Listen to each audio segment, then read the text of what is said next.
नमस्कार, news brief देख रहे हैं आप सब। मैं हूं आपके साथ साहिल केरनी। नजर डालेंगे कुछ खास और अहम खबरों के ऊपर। जम्मू में दिन ब दिन बढ़ रही आपराधिक वारदातों के मद्देनजर पुलिस द्वारा जम्मू में आज एक अहम बैठक की गई।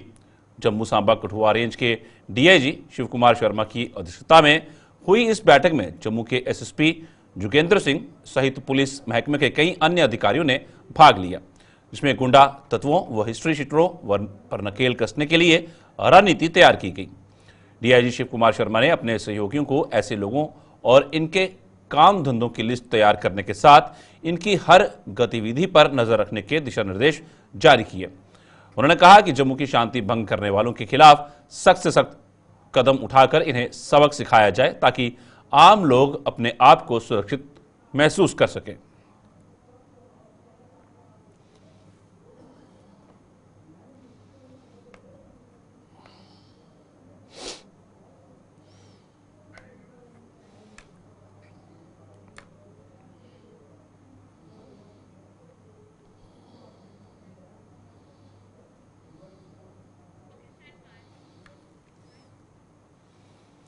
पिछले महीने दिल्ली के कर्तव्य पथ पर आयोजित गणतंत्र दिवस की परेड में भाग लेकर लौटी जम्मू की बेटी सिमरन ठाकुर के सपनों को पंख लग चुके हैं। एनसीसी कैडेट सिमरन के मुताबिक गणतंत्र दिवस की परेड का हिस्सा बनना उसकी जिंदगी के ना भूलने वालों के लम्हों में से एक था। उसने बताया कि दिल्ली के इस दौरे के दौरान उसे प्रधानमंत्री नरेंद्र मोदी और रक्षा मंत्री राजनाथ सिंह से भी मिलने का मौका मिला और उन पलों को भी वे कभी भी भुला नहीं पाएंगी। दूसरी ओर पेशे से आंगनवाड़ी वर्कर सिमरन की मां शकुंतला देवी और उसके स्कूल के प्रिंसिपल राहुल भी उसकी तारीफों के पुल बांधते नहीं थक रहे।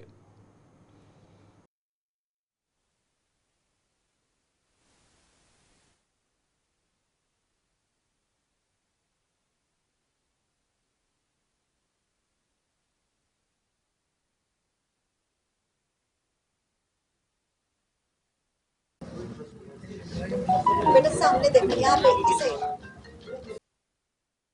तो ये जो एक्सपीरियंस था बहुत ही अच्छा एक्सपीरियंस था मेरी लाइफ का कि रिपब्लिक डे कैंप एनसीसी का सबसे प्रेस्टिजियस कैंप होता है, सबसे प्रेस्टिजियस कैंप माना जाता है। तो मैं उस हमारे 600 कैडेट्स आए थे सिलेक्शन के लिए, लेकिन 127 कैडेट्स सिलेक्ट हुए और उन 127 का एक मैं भी हिस्सा थी। तो एक बहुत ही प्राउड मोमेंट थी मेरे लिए वहाँ पर कि मैं वहाँ तक पहुँची। और जो मेरे एएनओ सर है उन्होंने भी 2019 में जो वो रिपब्लिक डे का पार्ट थे, तो उन्हीं के एक्सपीरियंस की वजह से हमारे स्कूल में 2023 में एनसीसी जो फर्स्ट बैच वो आया। तो स्कूल में जो प्लेटफॉर्म मिला उसी की वजह से मैं आगे रिपब्लिक डे का पार्ट हो पाई। सर ने ही ट्रेनिंग दी मुझे आगे इसके लिए। तो वहाँ मैं जब प्राइम मिनिस्टर से मिली, जो राष्ट्र मंत्री है डिफेंस मिनिस्टर उनसे मिली, बहुत सारे डिग्नेटरीज हैं उनसे मिली मैं। और मतलब जो प्राइम मिनिस्टर है उनके एट होम विजिट थी, तो उनसे इंटरेक्ट करने का मुझे मौका मिला। जो हमारे प्राइम मिनिस्टर हैं उन्होंने ये स्कीम निकाली है बेटी बचाओ बेटी पढ़ाओ। तो मेरे को अभी बहुत प्राउड फील हो रहा है कि पेरेंट्स के सपोर्ट की वजह से, स्कूल के सपोर्ट की वजह से और मेरे जो एएनओ है उनका बहुत सपोर्ट रहा है, उनकी वजह से मैं रिपब्लिक डे कैंप का पार्ट रही हूँ।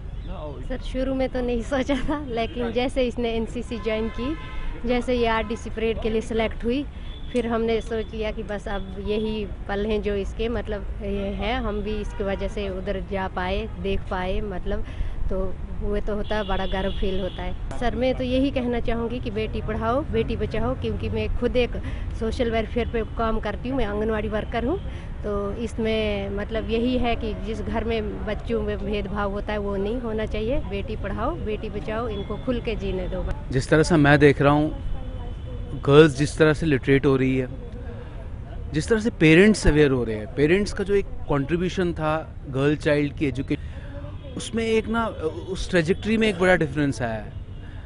आज आम फैमिलीज़ के भी जो पेरेंट्स हैं वो बड़े बड़े ड्रीम्स देख रहे हैं और बच्चों को नए डोमेन्स एक्सप्लोर करने में पर्टिकुलरली गर्ल्स चाइल्ड्स को गर्ल किड्स को सपोर्ट कर रहे हैं। और ये मैं विटनेस कर रहा हूँ, they are giving the 100%। Parents are, वो समय चला गया जब माँ बाप लड़कियों के लिए एक अलग अप्रोच रखते थे, बॉयज़ के लिए एक अलग अप्रोच रखते थे। आज तो it's like one and the same thing. Like ये जो माइंडसेट है, ये हायरार्की से ऊपर से ये माइंडसेट नीचे तक आया है हमारी सोसाइटी।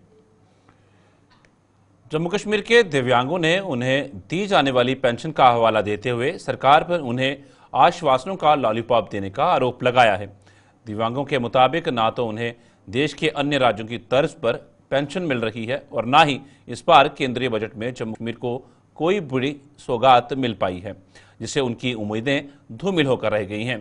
दिव्यांगों ने बताया कि समाज कल्याण विभाग मंत्री भले ही दिव्यांगों की पेंशन में बढ़ोतरी किए जाने का समय समय पर आश्वासन दे रही हैं, लेकिन बजट में जम्मू कश्मीर को इतनी सौगातें नहीं मिल पाई हैं जिससे यह अनुमान लगाया जा सकता है कि जम्मू कश्मीर के दिव्यांगों की पेंशन में बढ़ोतरी होना असंभव है।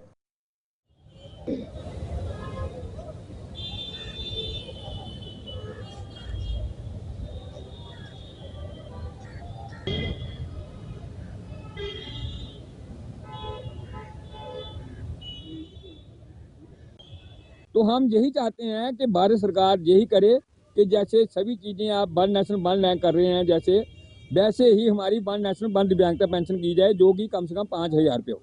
इसके साथ मैं ये भी कहना चाहता हूँ कि हमारी जम्मू कश्मीर की माननीय मंत्री सकीना अत्तू जी, जो कि बार बार कह रही हैं कि हम आपकी 1,000 से 3,000 करेंगे कहाँ से? अगर बजट में बढ़ोतरी नहीं हुई है तो वो कहाँ से करेंगी? ऐसे हमारे लोगों को एक लॉलीपॉप देने वाली बात हो रही है कि हम लोग चुप बैठते रहें कि हमारी 3,000 रुपये पेंशन हो जाएगी। खैर, हम राज्य सरकार की बात नहीं करेंगे, क्योंकि हम तो पहले भी 2014 में हाई कोर्ट की शरण में गए थे, जब 200-400 रुपये पेंशन थी, तो 2016 में 1,000 रुपये हुई थी 5,72,000 लोगों की। और इस बार हम फिर हाई कोर्ट की शरण में हैं। जो माननीय हाई कोर्ट फैसला देगा, हम जम्मू कश्मीर के हाई कोर्ट का फैसला मानेंगे। मगर अफसोस यही बात का है कि भारत सरकार हमारे लोगों पे नजर क्रम नहीं करती है। कहीं भी पेंशन होगी, अगर हमारे जम्मू कश्मीर में 1,000 रुपये पेंशन है, तो जहाँ 250 रुपये दे रही है, 750 रुपये सेंट्रल गवर्नमेंट ऑफ इंडिया देती है। अभी तो झूठी है, अभी तो सारा पैसा सेंट्रल गवर्नमेंट ऑफ इंडिया देती है। राज्य सरकारों की बात कर रहा हूँ। अगर आंध्रा पे 6,000 रुपये पेंशन है, तो 1,500 ही नायडू सरकार दे रही है, 4,500 भारत सरकार दे रही है। तो सोनकोट में आज विंटर कप क्रिकेट टूर्नामेंट की शुरुआत हुई। इसका उद्घाटन विधायक चौधरी मोहम्मद अकरम, एसडीएम सोनकोट फारूक नासिकी और अन्य गणमान्य लोगों की मौजूदगी में किया। टूर्नामेंट का उद्देश्य युवा खिलाड़ियों को अपनी प्रतिभा दिखाने के लिए एक मंच प्रदान करना और दूसरों को खेलों में सक्रिय रूप से भाग लेने के लिए प्रेरित करना है। विधायक ने समाज के समय खेलों की महत्वपूर्ण भूमिका पर जोर दिया। उन्होंने सोनकोट में खेल के बुनियादी ढांचे को बढ़ाने और खिलाड़ियों के लिए बेहतर सुविधाएं सुनिश्चित करने के लिए अपनी प्रतिबद्धता दोहराई। उन्होंने सरकारी अधिकारियों की एक विशेष टीम का गठन की घोषणा की, जो हर स्तर पर खेलों में अधिक से अधिक भागीदारी को प्रोत्साहित करेगी।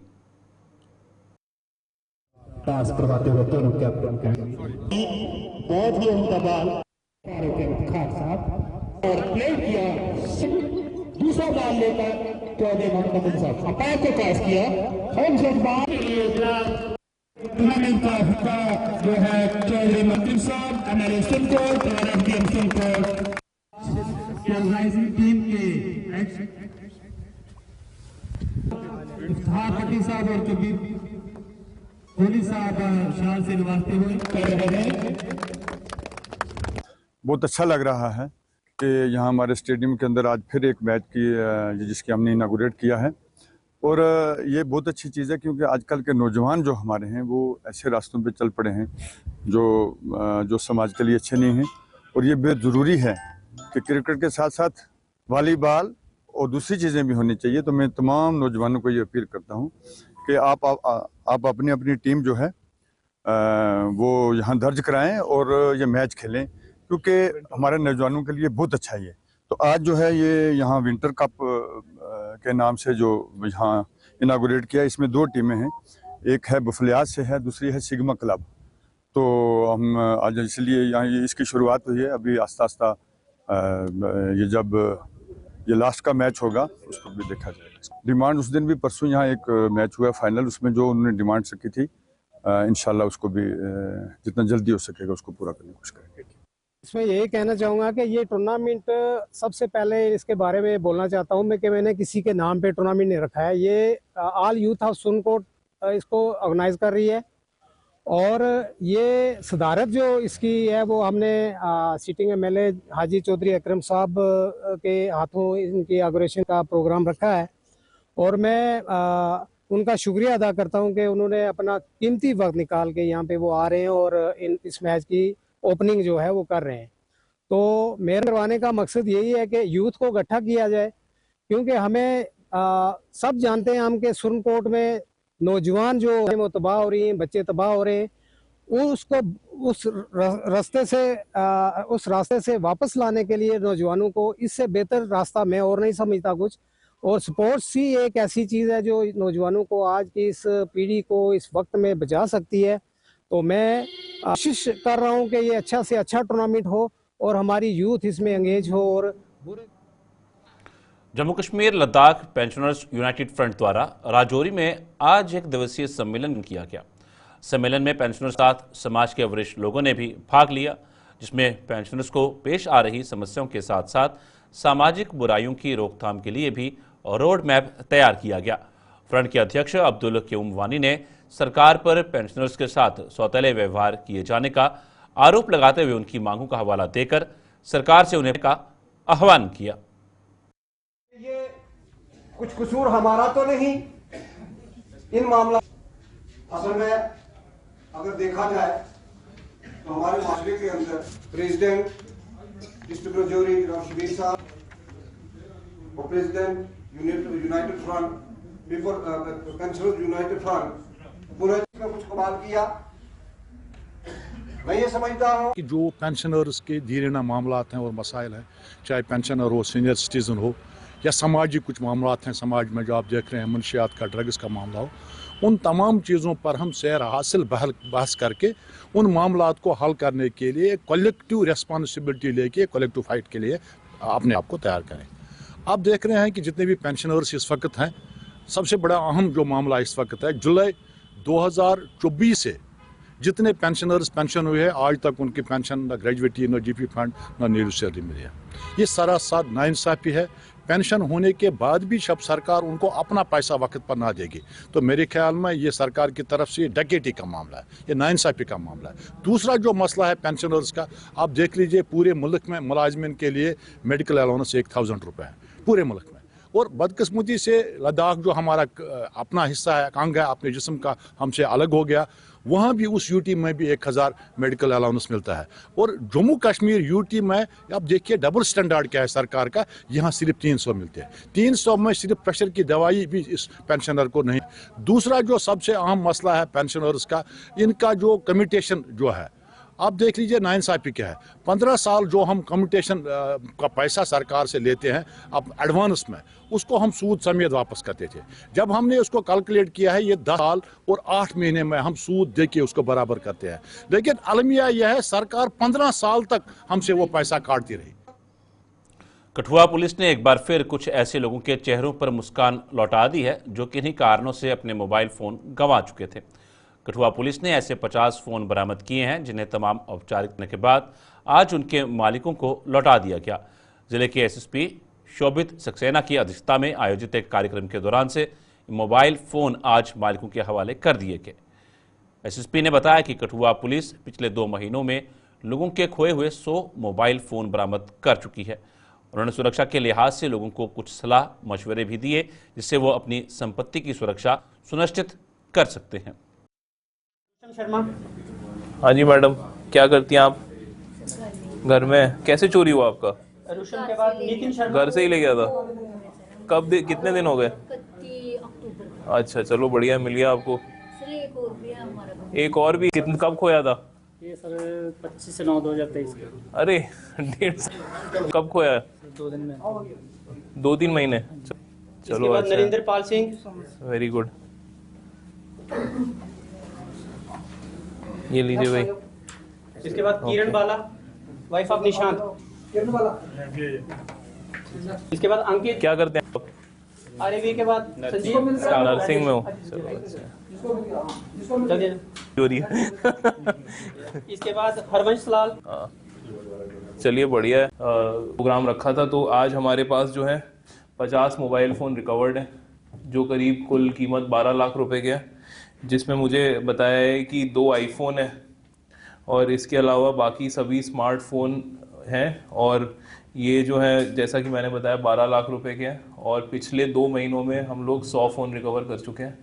और ये इससे पहले जो रिकवरी हुई थी उसमें भी आप लोगों ने ज्वाइन किया था, वो भी हमने फ़ोन लौटाए थे। तो हमारा ऑब्जेक्टिव ये है कि जितने हमारे पास कंप्लेंट आती हैं पूरे टोटल कठुआ डिस्ट्रिक्ट में, वो सब हम लोग डीपीओ में लेके और फ़ोन मॉनिटर करते हैं। तो आपके माध्यम से मैं सभी लोगों को ये इन्फॉर्म करना चाहता हूँ कि अगर किसी के साथ भी साइबर फ्रॉड या मोबाइल थेफ्ट या किसी भी तरह की चोरी का मुकदमा हुआ है तो हमें ज़रूर इन्फॉर्म करें। हमारी ड्यूटी है रिकवर करना। इसमें मेरी पब्लिक से ये भी अपील है कि अपने घरों और दुकानों के बाहर ज़रूर सीसीटीवी लगाएं। ये एक ऐसा इन्वेस्टमेंट है तो 10-12 हज़ार रुपये में किया जा सकता है, जिसका फीड आपके मोबाइल में आता है। अगर आपके घर में या आपके अड़ोस पड़ोस में कोई भी जना संदिग्ध रूप से घूमता हुआ मिलता है तो आप इमीडिएटली पुलिस को इन्फॉर्म करिए। तो ऐसे जो चोर हैं और जो असामाजिक तत्व हैं उनको हम क्लियर करेंगे सोसाइटी से। दूसरी मेरी पब्लिक से ये अपील है कि जब भी आप कोई नई बाइक या गाड़ी खरीदते हैं तो उसमें आप एक छोटा 4-5 हज़ार का जीपीएस डिवाइस ज़रूर लगाएं। उस जीपीएस डिवाइस का भी आपके मोबाइल पे आता है अलर्ट। तो जैसे आपने गाड़ी रात में या दिन में कहीं पार्क करके रखी है, चाबी निकाल ली है और फिर अगर वो बाइक को कोई छेड़ता है तो इमीडिएटली आपके फ़ोन में अलर्ट आएगा। तो ये कुछ ऐसी चीज़ें जिन छोटी सस्ती चीज़ें हैं जिससे हमारे भारी जो मधुमक्खी पालन को बढ़ावा देने के मकसद से जम्मू में आज से 2 दिवसीय सेमिनार की शुरुआत हुई। केंद्र शासित प्रदेश स्तर के इस सेमिनार का आयोजन नेशनल बी बोर्ड के सहयोग से जम्मू के कृषि विभाग द्वारा करवाया जा रहा है। कृषि विभाग जम्मू के निदेशक AS रीन ने इस सेमिनार का उद्घाटन किया, जिसमें करीब 250 मधुमक्खी पालकों को मधुमक्खी पालन की आधुनिक तकनीकों की जानकारी दी जा रही है। हर चीज जी वो थोड़ी वर्कर मक्खी है वो काम करता है, वो काम नहीं करता कि कोई सिर्फ बैठने खतरा होता कोई काम नहीं करता। उस साल जड़ा है और रानी की मर्जी होती है कि किस वेले उन्हें खुशी कर मैं आखिया जी निपटू होंगे निपटू में कि ये एक बंदा है थोड़ा मोटा आता है अगर थोड़े मतलब उसे 100 निपटू बैठे तो 600 लाख रुपये खाइए तो उस वेले क्या करते हैं कि वर्कर मक्खियों का जो मोस्ट ऑफ द टाइम 2 लोग ही लोग हैं। ये जो हमारा बी कीपिंग का जो हमारा प्रोजेक्ट है जिसमें कि मधुमक्खी पालन हम करते हैं उसको बढ़ावा देने के लिए जो ये 2 दिन का ड्यूटी लेवल सेमिनार हमने जो यहाँ जम्मू में आयोजित किया है, जिसके तहत तकरीबन 250 बी कीपर्स को ट्रेन किया जाएगा under different hitech production techniques जो हैं, जिसमें कि ऑर्गेनिक सर्टिफिकेशन भी आ जाएगी और इसके साथ ही हनी के साथ जो बाई प्रोडक्ट्स हैं उनको कैसे लिया जाए और उससे additional benefit under this project कैसे लिया जाए। ये जो सारा सेमिनार है ये with the help of national bee board के तहत हो रहा है। तो हम प्रयास यही है कि अपने बी ग्रोवर्स को ट्रेन किया जाए प्रोडक्शन, बाई प्रोडक्ट्स और ब्रांडिंग प्रमोशन के लिए, क्योंकि आपको पता है कि हनी जब तक किसी प्रॉपरली ब्रांडिंग और सर्टिफिकेशन ना हो तो उसके जो उचित दाम हमारे बी कीपर्स को नहीं मिलते। उसी के तहत आज जो एक्सपर्ट हमने स्कॉच से भी मंगवाए हैं और डिपार्टमेंट के जो ऑफिसर हैं एपीकल्चर एंटोमोलॉजी के वो भी सारे इन 2 किसानों को 2 दिन की ट्रेनिंग। और इसमें जो एक सबसे बड़ी बात है कि हमारी जो महिला शक्ति है उसका भी काफ़ी इंटरेस्ट शो हो रहा है। तो हमारे लिए एक बहुत अच्छी एक उत्साहजनक बात है कि महिलाएं भी इस शोबे में आ रही हैं और मैं पूरा समझता हूं कि ये जो ऑफ फार्म एक्टिविटी है बी कीपिंग की, ये हमारे किसानों को भरपूर लाभ देगी in addition to the normal agriculture. देश की सरहदों की रक्षा पूरी मुस्तैदी के साथ करने वाली भारतीय सेना ने एक बार फिर समाज के प्रति अपना दायित्व निभाया है। सेना ने अपने ऑपरेशन सद्भावना के तहत जम्मू के मड ब्लॉक की राजपुरा पंचायत को 10 सोलर लाइटें मुहैया करवाई हैं। इस पंचायत के लोगों ने उन्हें यह सौगात देने के लिए सेना आभार जताया है। 10 लाइटें दी है और हम तहे दिल से खुशी जार करते हैं, क्यों कि इन्होंने बहुत अच्छा काम किया।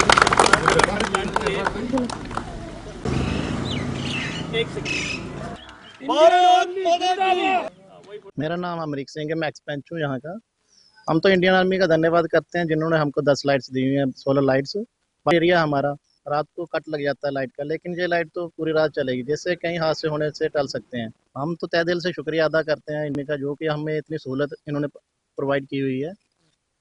बाकी तो लाइट्स बाकी भी लगती हैं, लेकिन लाइट वाली वो बंद हो जाती हैं। इनका ये है कि वे रात को चलती रहेंगी। ये हमारा जो रायपुर गांव है ये बिल्कुल 0 लाइन पे बॉर्डर पे है, और इंडियन आर्मी ने हमारे लिए अच्छा काम किया कि जो लाइटें लगाई हैं वो हर गली में लगाकर दे रहे हैं, उसकी रोशनी होगी और बॉर्डर के एरिया में रहते हैं, बॉर्डर में थोड़ी हमें सहूलत मिलेगी। और हमने ये भी बोला है आर्मी मेजर साहब को कि अभी थोड़े कम है लाइटें, हमें और दी जाएं। बाकी हम तहे दिल से इनका शुक्रिया अदा करते हैं, इंडियन आर्मी का और मेजर साहब का, सूबेदार साहब का, सबका शुक्रिया अदा करते हैं। हाँ बिल्कुल, ये बिजली के साथ नहीं चलती, ये सूरज की गर्मी से चलती है, और कभी भी कोई हादसा होने से टल सकता है, क्योंकि ये बिजली बंद होती रहती है, कट होते रहते हैं, लेकिन इसमें कट नहीं होता, ये चलती रहती है पूरी रात। वन विभाग के अस्थायी कर्मचारियों ने अपनी मांगों को लेकर जम्मू में आज जोरदार प्रदर्शन किया। जम्मू और कश्मीर संभाग के इन कर्मचारियों ने प्रदर्शन करते हुए आरोप लगाया कि उन्हें अन्य सरकारी विभागों के अस्थायी कर्मचारियों की तर्ज पर मानदेय नहीं दिया जा रहा है। वो कठिन से कठिन परिस्थितियों में अपने फर्ज को अंजाम देने को मजबूर हो रही हैं, लेकिन इसके बावजूद भी सरकार उनकी कोई सुध नहीं ले पाई है, जिससे उनके परिवारों का गुजारा नहीं हो रहा है। मेहनत डिपार्टमेंट वाइल्ड लाइफ नहीं चलेगी, मेहनत हमारी, लूट तुम्हारे नहीं चलेगी, नहीं चलेगी। छोड़ दो जालिमा जाबिरो, खून पीना छोड़ दो जालिमा जाबिरो, खून पीना छोड़ दो। मेहनत जी सर, हम पिछले 20 सालों से इस डिपार्टमेंट में काम कर रहे हैं बतौर कैजुअल लेबर, मगर बदकिस्मती की वजह से हम वो वेजेस नहीं ले रहे हैं जो बाकी डिपार्टमेंट 9,300 रुपया पर मंथ आउटसोर्स हेड में ले रहे हैं, उसके हिसाब से हमें नहीं दिया जा रहा है। जबकि काम हमारा उतना बहुत सख्त है कि मैन एनिमल कन्फ्लिक्ट का मसला जब आता है, पूरे कश्मीर में आज सारे जंगली जानवरों का उनके साथ लड़ाई करनी पड़ती है, हमें उनको कंट्रोल में करते हैं, हम सारा डिपार्टमेंट ही हम चलाते हैं। कई जगह जंगलों में आग लग जाता है तो पहले हम फ्रंट लाइन पर काम करते हैं, जबकि ये पूरा पता है डिपार्टमेंट को कि इनके पास मैन पावर की बहुत कमी है। मगर बदकिस्मती की वजह से 2 साल पहले हमने चीफ सेक्रेटरी के ऑफिस में एक लेटर डायरेक्शन निकाली, चीफ सेक्रेटरी साहब ने, जब वो यहाँ पहुंची तब से बहुत सारे लेटर आए, मगर इन्होंने उस लेटर का कोई जवाब ही नहीं दिया। इसलिए हम आज मजबूर हो गए कश्मीर से यहाँ प्रोटेस्ट करने, क्योंकि इससे पहले भी हमने कश्मीर प्रोविंस के ही सारे लोग हैं। बिल्कुल सर, ये सारे कश्मीर प्रोविंस के भी है और जम्मू के भी है, ऑल जम्मू कश्मीर। इसलिए जी, मेरा नाम बिलाल अहमद डार है, और सबसे पहले मैं आप तमाम लोगों का, मीडिया कर्मचारियों का बहुत बहुत शुक्रिया करता हूं कि आप यहां पर आए, आपने अपना टाइम निकाला। और हमारा, मैं आपको पहले ये स्पष्ट कह दूं कि हमारा यहां आने का मकसद सिर्फ इतना ही है।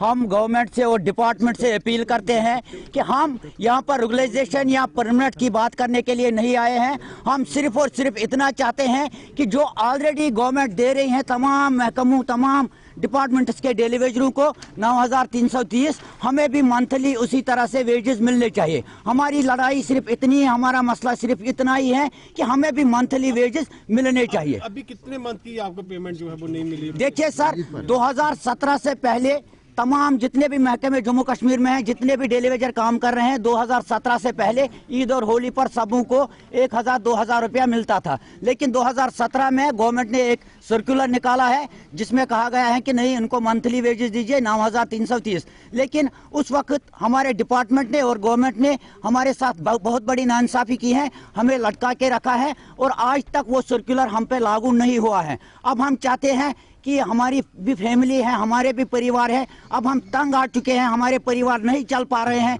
हम अपने बच्चों की फीस नहीं भर पा रहे हैं, तो हम चाहते हैं कि हमें भी कम से कम जो गवर्नमेंट दे रही है, हम उनसे कुछ एक्स्ट्रा नहीं मांग रहे हैं, हम चाहते हैं कि हमें भी उसी तरह से मंथली वेजेस 9,330 मिले और ताकि हमारे परिवार भी।